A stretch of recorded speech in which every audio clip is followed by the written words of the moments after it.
Assemblée générale ordinaire du groupement professionnel des agences de communication et régie publicitaire du Mali, le GEPAC, dans sa démarche de régulation et de promotion du secteur de la communication et de la publicité, organise cette rencontre en vue d'échanger et de proposer des stratégies visant à améliorer le secteur. Le point avec Al-Jumatina. Les organisations professionnelles, la presse et autres acteurs du domaine de la communication se sont retrouvés à cette activité du GEPAC.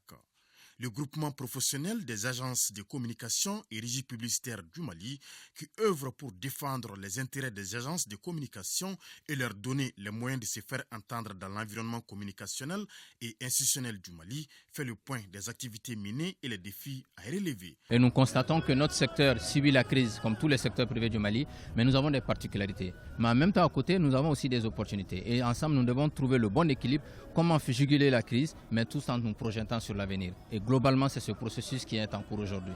L'activité publicitaire ne se fait plus de façon informelle, c'est terminé. Il y a un socle juridique et un socle administratif qui permet d'exercer de façon professionnelle. Le groupement professionnel des agences de communication et régie publicitaire, dans sa mission de réguler et promouvoir le secteur, travaille avec des partenaires stratégiques tels que l'ORTM, la Maison de la Presse et le CNPM.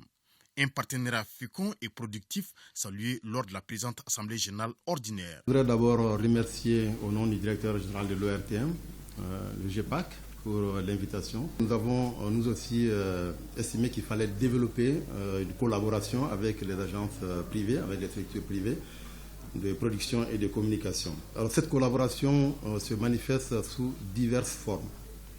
D'abord, il y a ce qu'on appelle, qu'on pourrait appeler la production déléguée.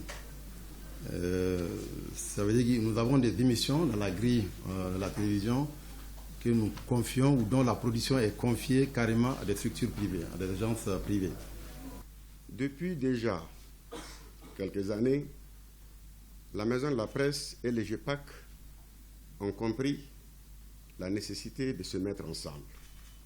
Se mettre ensemble pour servir ceux qui nous ont fait confiance, pour nous hisser à la tête de nos organisations, mais aussi pour servir le pays.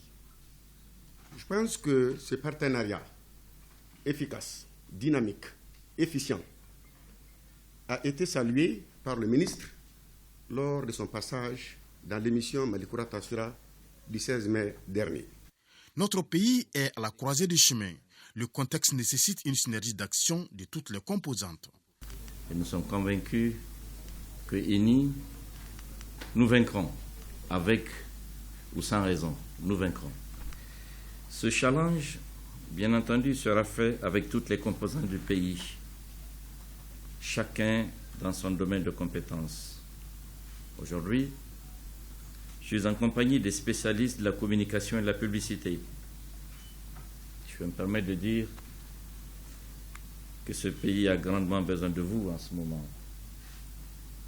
Je me rappelle les sacrifices que vous avez accepté de consentir quand nous avons compris qu'une certaine presse ou certaines images étaient portées pour troubler notre confiance en nous-mêmes, pour troubler notre quiétude, pour défavoriser l'opinion nationale.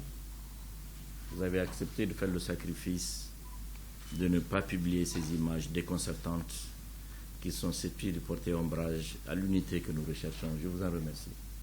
Le groupement professionnel des agences de communication et régie publicitaire du Mali, à travers cette Assemblée générale ordinaire, examinera plusieurs aspects qui contribueront à rendre davantage dynamique le GEPAC.